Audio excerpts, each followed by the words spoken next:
Welcome. Today, we're exploring specialized counseling for STI, HIV, AIDS, and tuberculosis. This session is led by S. Nagasekar, who brings deep expertise with a Master of Arts in Sociology. We'll focus on how online services can support people facing these challenges, offering guidance, care, and connection when it's needed most. Let's start with the basics. What exactly is HIV?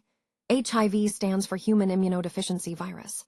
It's a virus that attacks the body's immune system, specifically the cells that help fight infections. If left untreated, HIV can lead to AIDS, which is the most advanced stage of the infection. Understanding what HIV is sets the foundation for everything else we'll explore today. A brief transitional moment here as we move between sections of the presentation. Let's continue forward to the next topic, which we'll explore in more depth.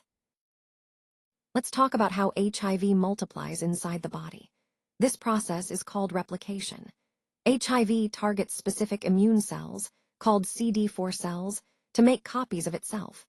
Each infected CD4 cell becomes a factory, producing hundreds of new HIV particles. This rapid multiplication is what makes HIV so challenging to control.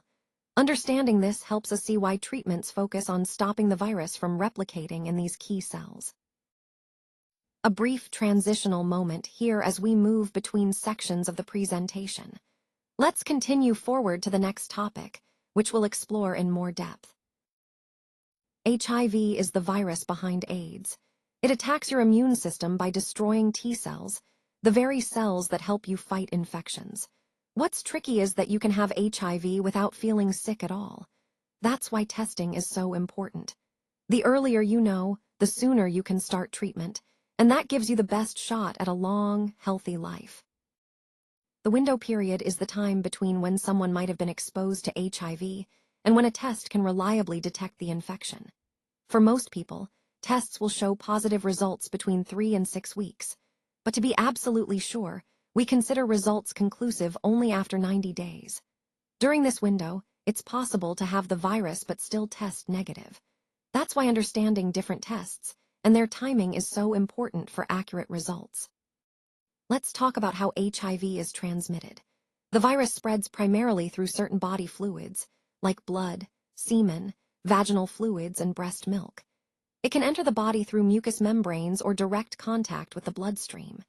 This usually happens during unprotected sex, sharing needles, or from mother to child during childbirth or breastfeeding.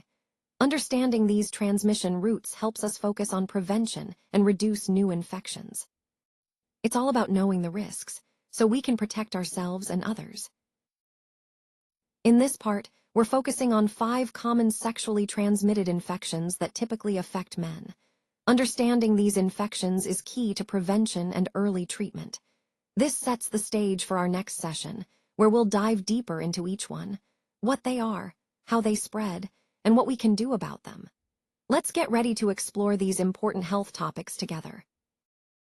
A brief transitional moment here as we move between sections of the presentation. Let's continue forward to the next topic, which we'll explore in more depth. Thanks for joining us in this video session. We appreciate your time and attention. We hope you found the ideas useful and inspiring. Until next